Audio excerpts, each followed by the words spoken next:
Olá, boa tarde. 22 de julho de 2020, está no ar o Boletim Guará.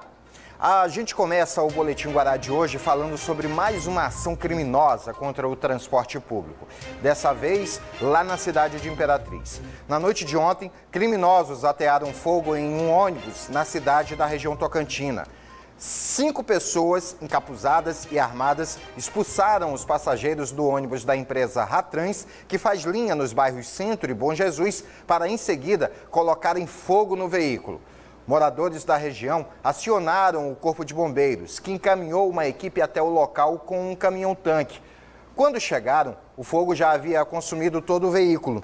Os criminosos ainda levaram os documentos e o celular do condutor do veículo. O crime ocorreu pouco tempo depois que 3 homens incendiaram o Centro de Ensino Amaral Raposo, que fica no Parque Imperial. Documentos e cadeiras da instituição acabaram sendo destruídos. O ônibus que sofreu o ataque era utilizado por alunos da Universidade Federal do Maranhão, no campus Bom Jesus. Este é o segundo caso do tipo nesta semana. No último domingo, 3 ônibus escolares foram incendiados na porta da Prefeitura de Fortuna. Um dos suspeitos de atear fogo nos veículos foi preso e deve responder pelo crime de dano ao patrimônio público. O Ministério Público do Trabalho revelou dados que mostram o quanto ainda estamos longe de nos livrarmos do mal chamado trabalho escravo. Segundo o órgão fiscalizador, no espaço de 4 anos, tivemos mais de 1.000 denúncias deste tipo de crime. Com a pandemia, os trabalhos de conscientização mudaram de formato. Os dados revelados pelo Ministério Público do Trabalho impressionam. De 2014 a 2018, 1.260 denúncias de aliciamento e tráfico de trabalhadores foram registradas no órgão. Desses, 334 termos de ajustamento de conduta foram firmados e 136 ações foram ajuizadas. O tráfico de trabalhadores acontece quando pessoas são levadas forçadas ou enganadas para trabalhar em situações análogas à escravidão. A prática é criminosa e o envolvido pode cumprir pena de 4 a 8 anos de prisão e o pagamento de multas. Com a introdução do artigo 149-A ao Código Penal, a vítima passou a ser qualquer ser humano, independentemente do sexo, superando aquela noção de que a vítima do tráfico de pessoas eram crianças ou mulheres. O Código Penal trouxe uma punição de 4 a 8 anos e multa para quem incorresse nessa prática, com causas de aumento de pena, como se praticado contra crianças, idosos, se prevalecendo de relação de parentesco com a vítima. Segundo o Ministério da Justiça, entre 2018 e 2019, 189 brasileiros foram arrancados do país devido ao tráfico humano. 30 deles eram crianças e adolescentes. Para tentar combater esse tipo de crime, o Ministério Público do Trabalho desenvolve uma campanha com debates online, ações nas redes sociais e no rádio. Os trabalhos integram o projeto Liberdade no Ar. A atuação do Ministério Público do Trabalho pode ser dentro de uma investigação no inquérito civil ou através do ajuizamento de uma ação civil na Justiça, mas também pode ser preventiva. E dentro dessa ideia de prevenção foi idealizado o projeto Liberdade no Ar, do qual eu tenho a honra de ser gerente e que busca disseminar conteúdos sobre o tráfico de pessoas e o trabalho em condição análoga de escravo como forma de treinar o olhar de toda a sociedade para combater essa prática. Entre esses números que foram apresentados pelo Eduardo Gomes, tem um dado importante que, infelizmente, precisamos destacar. Mais de 20% de todos os trabalhadores escravos, que são pessoas que são resgatadas em trabalho análogo à escravidão, que são resgatadas aqui no Brasil, mais de 20% têm a sua naturalidade maranhense. Foram resgatados em diversas partes do país, principalmente na região centro-oeste e sudeste, algumas delas trabalhando em implantação, muitas dessas pessoas trabalhando em implantação, outras desenvolvendo algum outro tipo de trabalho braçal, mas sempre nessa condição análoga à escravidão. 23% nasceram aqui no Maranhão. Apesar da realidade mudar e a conscientização das pessoas supostamente aumentar, né? Supostamente a consciência das pessoas aumentar, ainda temos esse tipo de situação aqui no Brasil. Infelizmente, muitos maranhenses acabam sendo vítimas desse tipo de situação. Aí, dados que estão passando, né, aparecendo no seu vídeo, dados relacionados aos números. O Ministério Público do Trabalho recebe anualmente muitas denúncias. Nesse espaço de 4 anos, recebeu mais de 1.200 denúncias, mais de 300 termos de ajustamento de conduta foram firmados com empresas, com empregadores que não mantinham seus trabalhadores em condições ideais.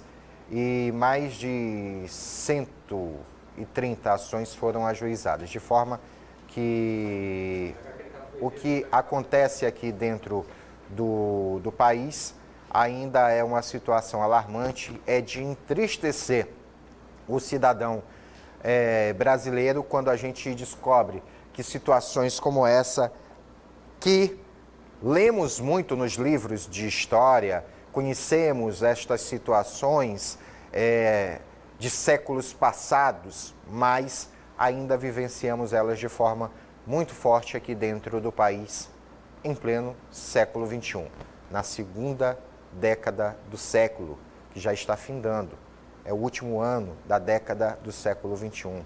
Vamos entrar na terceira década e ainda nos deparamos com situações de trabalho escravo dentro do país. Fique em casa, voltamos já com o Boletim Guará.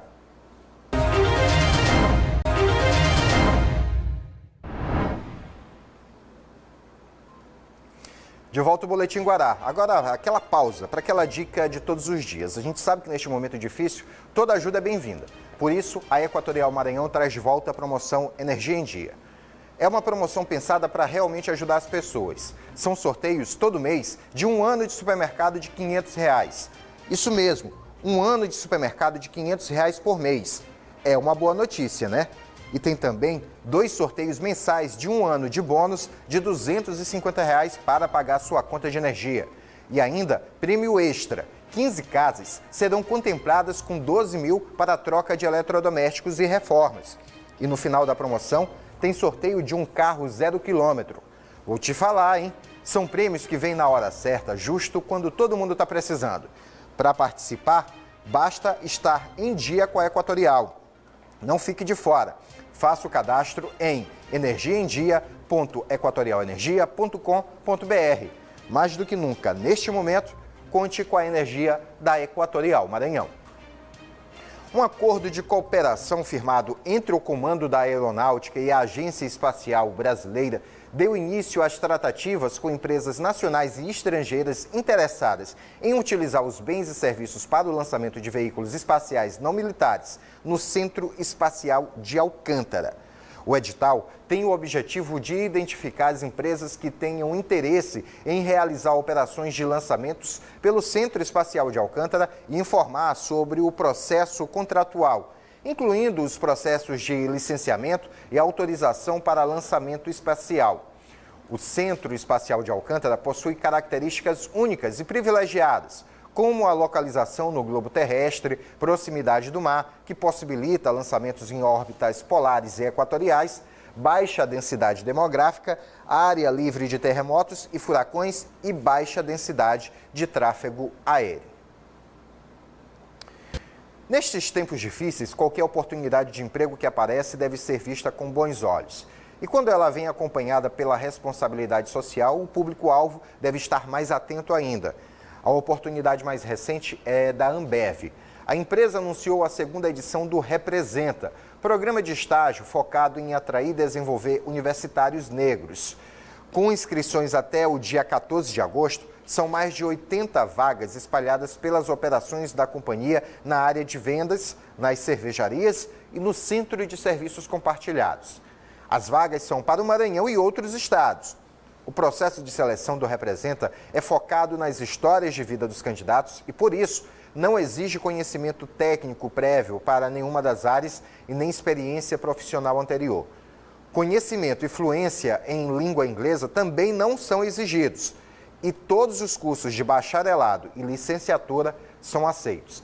Além do Representa, a companhia também conta com o programa de estágio regular, que tem previsão de acontecer ainda este ano e aceita inscrições de universitários de todos os perfis.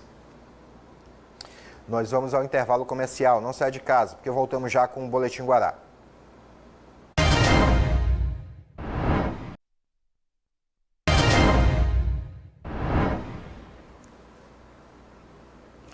De volta ao Boletim Guará. Caso você tenha perdido alguma informação aqui, não se preocupe. Só acessar nosso canal no YouTube, Jornalismo Guará. Todas as nossas reportagens estão lá. Acesse também nosso site, www.portalguará.com. As principais notícias e os destaques do Maranhão e do mundo você confere no portalguará.com. Temos também o mais novo veículo de comunicação do Maranhão, com o melhor time de locutores que você já ouviu. E só tem um lugar para isso, a Rádio Guará. A rádio que toca música e apresenta a melhor informação sem alienação. Acesse www.radioguará.com.br ou pelos aplicativos de rádio, TuneIn e Rádiosnet. E também pelo aplicativo Portal Guará. Chegou a hora de atualizar os dados gerais da Covid-19 no estado do Maranhão. Vamos ver como é que está a situação aqui no estado, referente aos dados que foram divulgados ontem através do boletim epidemiológico. Temos 108.154 casos confirmados em todo o estado. Desse total, 92.854 pessoas se recuperaram da doença. Temos, até o momento, 2.778 óbitos aqui no estado do Maranhão por conta da Covid-19.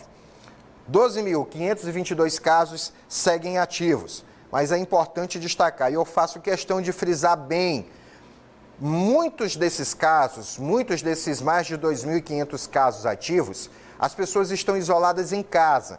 São sintomas leves que elas apresentaram e ficaram isoladas em casa, não precisaram de internação em qualquer unidade de saúde que tenha dentro do estado. Internadas, nós temos quantas pessoas? 351 em enfermarias. 250 internadas em UTIs. Dos novos casos que tivemos ontem, 1.248, 80 estão na Ilha de São Luís, 5 na cidade de Imperatriz e 1.163 nas demais regiões do estado. 235.399 testes foram realizados até o momento. 124.596 casos são considerados descartados. Ainda são considerados suspeitos 5.728.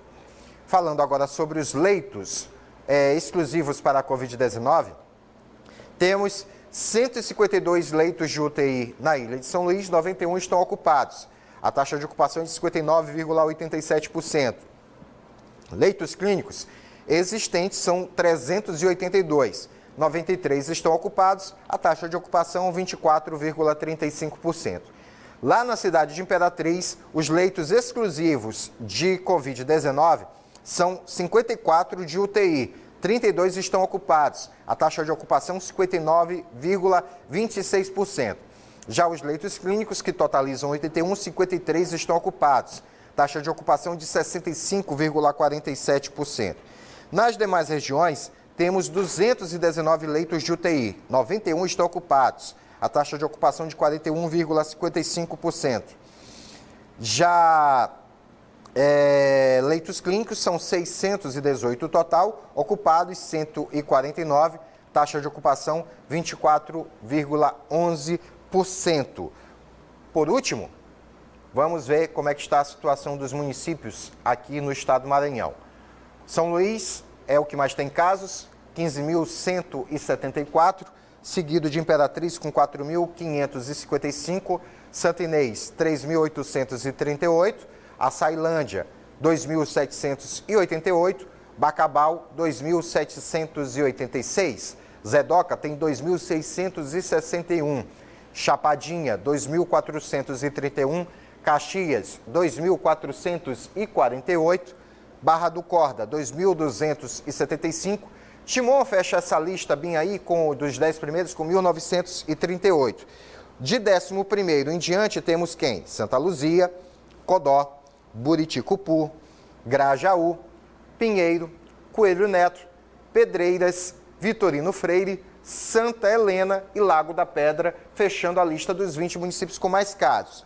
São José de Ribamar é o 21º, Presidente Dutra é 22º, Urbano Santos 23º, 24º, São Mateus, 25º Tutóia e 26º Governador Nunes Freire são os municípios com mais casos da Covid-19. Você deve se perguntar aí, João Carvalho, por que todo dia tu fala assim São Mateus, destacando? Olha lá São Mateus, olha, São Mateus, tá? Gente, porque desde quando se falou em retornar o Campeonato Maranhense de Futebol, isso daí é assunto para Laércio Júnior, e ele fala aqui praticamente todos os dias a respeito disso, mas quando puxa para a área da saúde, eu posso dar pitaco, porque aqui a gente trata também de saúde, a gente não fala somente da questão esportiva, mas se referindo especificamente à área da saúde. Pois bem, quando se decidiu retornar o Campeonato Maranhense de Futebol, o prefeito da cidade de São Mateus, ele disse que a cidade deveria receber os jogos. O Juventude Samas, que representa a cidade de São Mateus, poderia fazer suas partidas lá.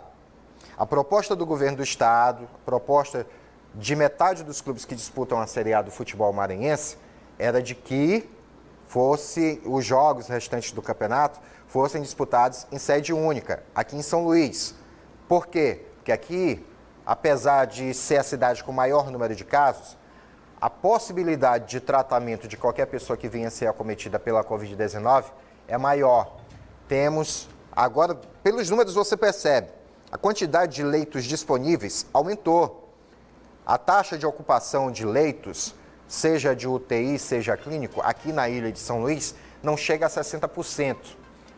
Ou seja, possibilidade de repente um atleta, digamos, do Cordino, ser acometido pela Covid-19.